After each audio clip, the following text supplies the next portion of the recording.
All right, welcome everyone. Thanks for coming out today. I'm excited to talk about how MLOps and ML development best practices can help us with applying LLMs to business problems. So first, a quick intro. My name is Adrian. I'm the VP of Engineering at Weights and Biases, and I'm thrilled to be visiting here from San Francisco, California, which is also where Weights and Biases is headquartered. So I've been in the AI and ML field since 2016, and before joining Weights and Biases, I was working on machine learning infrastructure at Waymo, which was known back then as the Google Self-Driving Car Project. Okay, so for this presentation, we're going to start with a quick recap of how ML applications have changed over time, and then look at some of the lessons that the industry has learned bringing ML-powered use cases to production in the last decade. And finally, we're going to look at how those practices inform how to best take LLM-powered applications to production. Okay, so the story of machine learning is one of three distinct eras: the era of classic machine learning, the era of deep learning, and the generative AI and LLM era. But not pictured here is the upcoming artificial general intelligence era, which is as exciting as it is terrifying. Okay, so let's go in order and start with classic machine learning. Classic machine learning represents the first generation of viable machine learning techniques, including algorithms like linear regression, decision trees, and support vector machines. And these classic methods, they do a pretty good job on use cases like spam classification, price prediction, recommendation systems, and a whole bunch of others. But they also have a number of key limitations.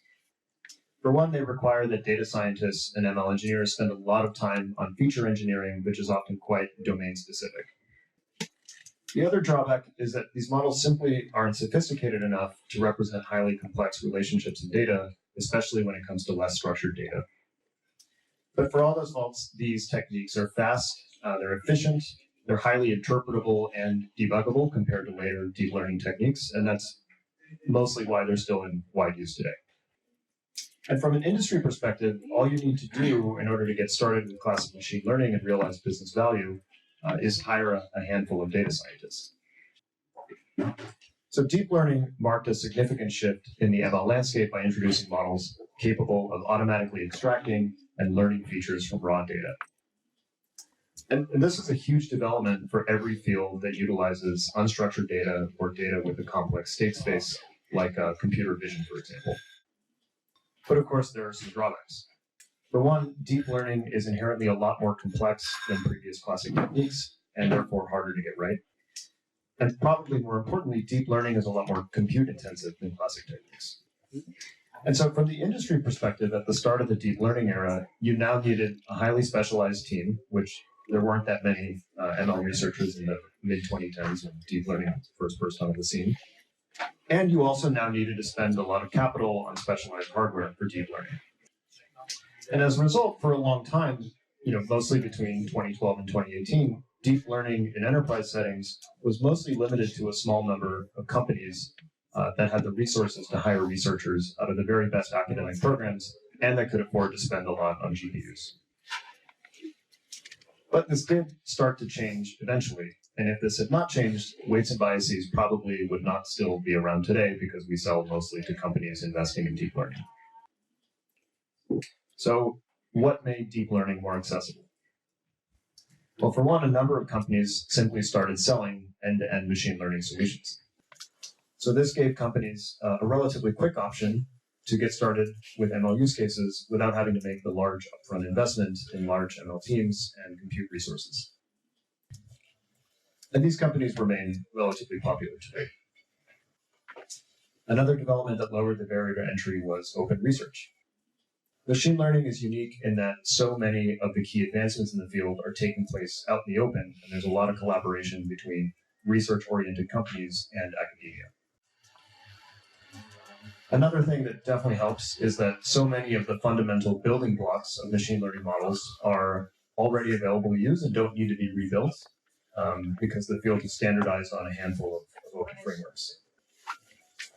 And of course, a lot of the open research that comes out is paired with code using one of these frameworks. Let me try to get a show of hands here. Who here primarily uses PyTorch? TensorFlow? Scikit-learn? Okay, and finally, thanks to open model repositories like Hugging Face, in many cases, you may not even need to train a model at all. So the model weights for many state-of-the-art models are freely available, ready to use or fine-tune on platforms like Hugging Face.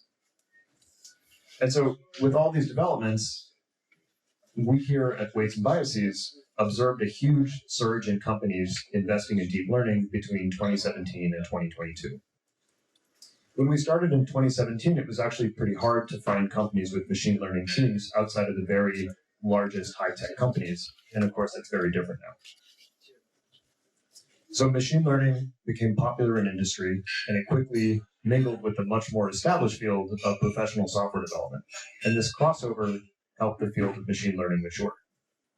And it turns out many of the best practices from software development apply directly or inspire the best practices for machine learning in industry.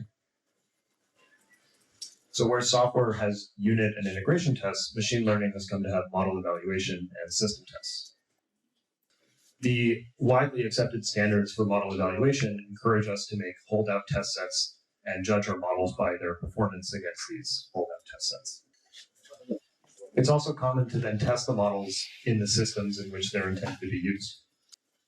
For example, here's a screenshot of a system test in the Waymo simulator.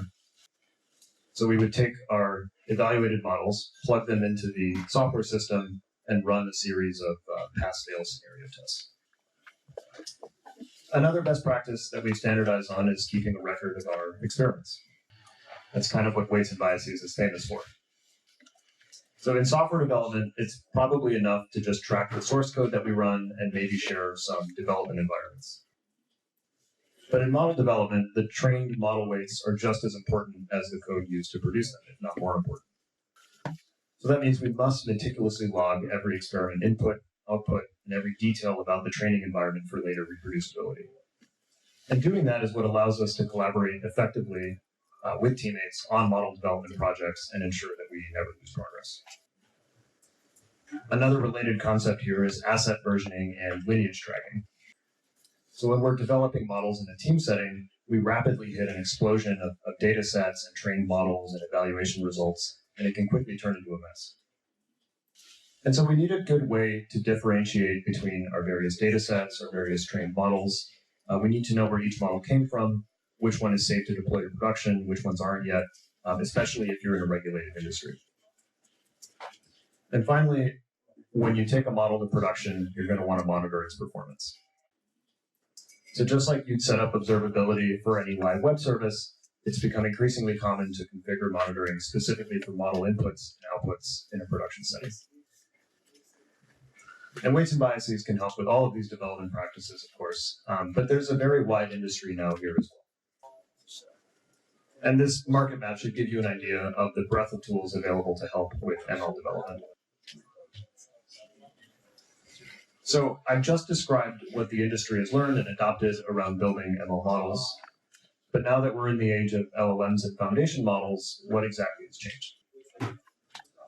What we're observing is that LLMs and foundation models are making ML use cases even more approachable for a wider variety of companies. So a company no longer needs to hire its own ML team in order to start seeing the benefits of machine learning. They can simply ask their existing software team to apply LLMs and foundation models. So we're starting to see many companies deploy LLMs for natural language processing use cases like document parsing, classification, and more. And in at least one case, some companies are taking their existing NLP researchers and pivoting them to use LLMs instead of training custom models.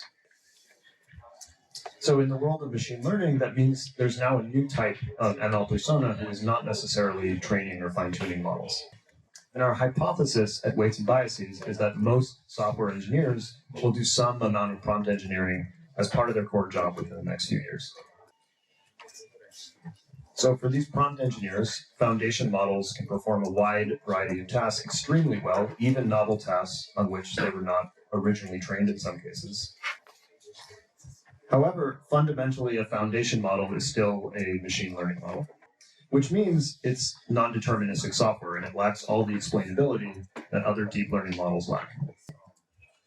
So when something goes wrong, we can't simply inspect which line of code is wrong. And we certainly can't prove that the model will always have the correct behavior the same way we can prove that with deterministic code.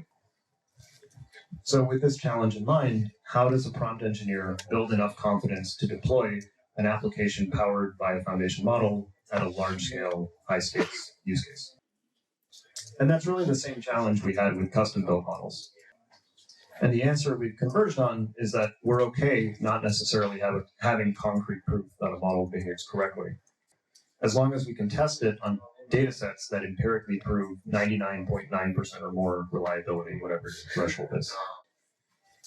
And that's really the key insight I have to share today. That is, just because foundation models do everything well out of the box does not mean we can skip a bunch of steps. So when it comes to building an LLM powered application, the only step you really get to skip, maybe, is the model training part. And everything else, especially evaluation and testing, very much still applies. And the concepts are pretty similar too. Instead of tracking your training process, you track inference and experimentation.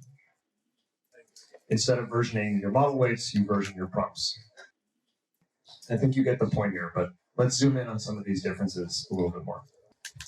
Okay, so again, instead of tracking training results, you want to track and evaluate your LLM application as you tweak the prompt template and try new examples of test cases. And many LLM-powered apps today are not just single-shot prompt and response. These applications are typically composed as a series of chained or nested LLM calls. And so you want a tracking system that can represent that nested hierarchy of LLM interactions. The data that you're generating while you're doing this experimentation, what you're tracking, that is the things that work, the things that don't work, that's intellectual property. And it's ultimately what you're going to use to improve your models and hone them to your business processes and problems. Now, when it comes to versioning, in model development, you would primarily version your data sets, trained model weights, evaluation results, maybe the underlying source code on Git. When you're applying LLMs, there are a few key differences. You want to version the structure of your code, not just in Git, but in a system that can tie code snippets back to tracked inference results. Your program structure is one of the things that is changing rapidly as you experiment, and often too rapidly to make Git commits every time. You also want to version the way in which you call LLMs, both prompt templates and hyperparameters, as well as which LLM you're using. And of course, you want to version your evaluation data and your results.